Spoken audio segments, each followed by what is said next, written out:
Bom dia, meus irmãos, bom dia, minhas irmãs. Estamos aqui mais uma vez para transmitir um pouco uma mensagem antropológica, teológica, uma mensagem evangélica para que a gente possamos assim dizer, passar de forma equilibrada, tranquila, consciente, apesar de nossas dificuldades, apesar de todas as nossas limitações, que esse tempo de restrição social, de pandemia, possa gerar em nossos corações e em nossa vida. Então, que Deus abençoe a todos e que a paz esteja em vossos corações. Eu gostaria de trazer nesse vídeo um pouco algumas questões e respostas diante dos últimos vídeos que eu postei, que transmiti e compartilhei com vocês. No último vídeo eu tinha falado um pouco sobre a espiritualidade, a linguagem das lágrimas, do pranto, com a qual transmiti a partir de algumas leituras que eu fiz. Algumas pessoas me perguntaram, mas padre, como pode o pranto ser um caminho de reencontro, um caminho de evangelização? Se muitas vezes o pranto que vem na minha cabeça é tristeza, é dor, é sofrimento. Eu creio de que se pensarmos o pranto como a negatividade humana, ou seja, como se fosse a total desumanidade, a gente não vai revelar o caminho que queremos. Ou seja, o que eu quero dizer com isso para vocês? Quando nós estamos em pranto, nós desejamos nos encontrar. Nós não desejamos desencontrar, apesar de querermos a solidão, a queremos estar sozinhos, conosco mesmo, querendo chorar bastante, assim dizendo, de uma forma bem popular.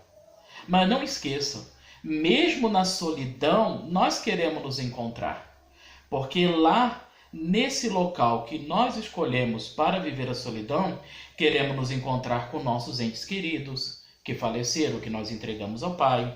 Queremos nos encontrar com pessoas, com realidades, com reflexões que fazem a gente sentir a presença de Deus, falando de uma forma cristã, para que possamos passar por essa realidade que estamos vivendo.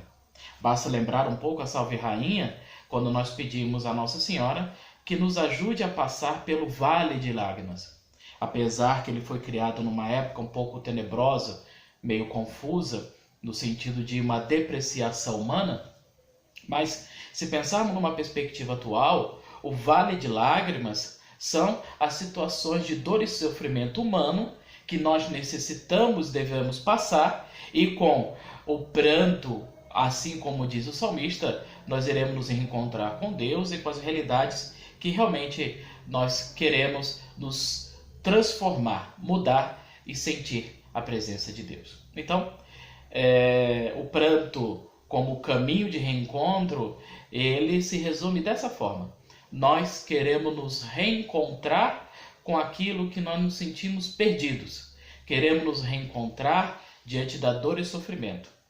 Algumas pessoas perguntaram para mim, em um livro que eu li de uma forma assim, muito superficial, mas eu li um pouquinho, de São João da Cruz, A Noite Escura, que falava de que a solidão povoada, né? A noite escura, ou seja, mesmo eu estando sozinho, na solidão, no meu pranto, eu sinto povoamento, eu sinto que não estou sozinho, porque eu me recordo de situações, de realidade, de palavras que possam me consolar.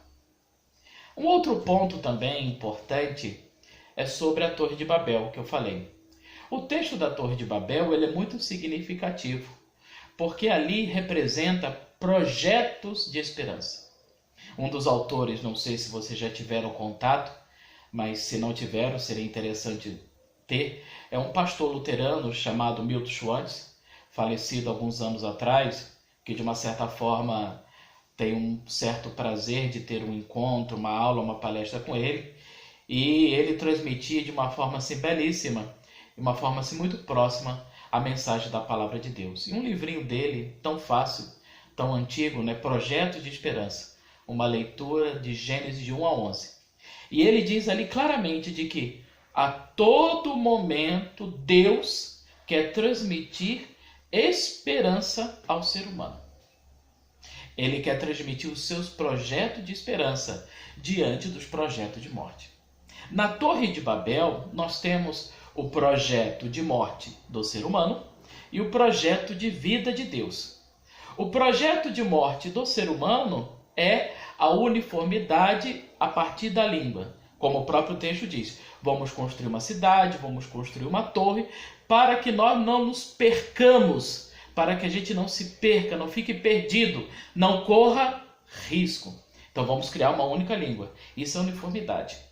Enquanto que Deus observa, ri, olha, pensa e vai até lá e diz, vamos confundir a língua. Ou seja, Deus não está depreciando o ser humano, mas Deus está alertando ao ser humano diante dos seus projetos. Olha, o que você está fazendo não é bom. O que você está fazendo não é agradável àquilo que eu propus a você. Se eu criei a humanidade na diversidade, se eu dei nome a todas as situações e realidades que eu criei, por que você está querendo fazer que todos, aquilo que eu criei, numa uniformidade? Parece que estamos vivendo um pouco esse tempo, seja político, seja religioso, cultural, no mundo inteiro. A globalização, ela pode cair nesse erro da uniformidade e não da unidade de pensamentos e ideologias. Portanto, eu creio de que a Torre de Babel ensina para nós o projeto apaixonante de Deus pela nossa vida, mostrando de que vocês podem criar, vocês podem fazer, mas pensem de que os seus projetos devem ser sinal dos meus projetos. É Deus falando isso. Então, quais são os projetos de Deus? É o projeto da diversidade, da comunhão. É um projeto que faça o ser humano continuar crescendo na diversidade, na unidade. Ou seja, sempre respeitando aquilo que foi criado. E não impor ao outro a sua ideologia, afirmando de que é melhor do que o outro. E às vezes a gente pensa por esse lado. É como se dissesse, o que eu penso, o que eu faço, é o correto e é o verdadeiro. Não se nega isso, de que a verdade humana, ela tem seu valor, mas ela não pode se impor diante da verdade do universo, que é a criação, a unidade e a diversidade. Deus abençoe a todos, que a paz esteja em vossos corações.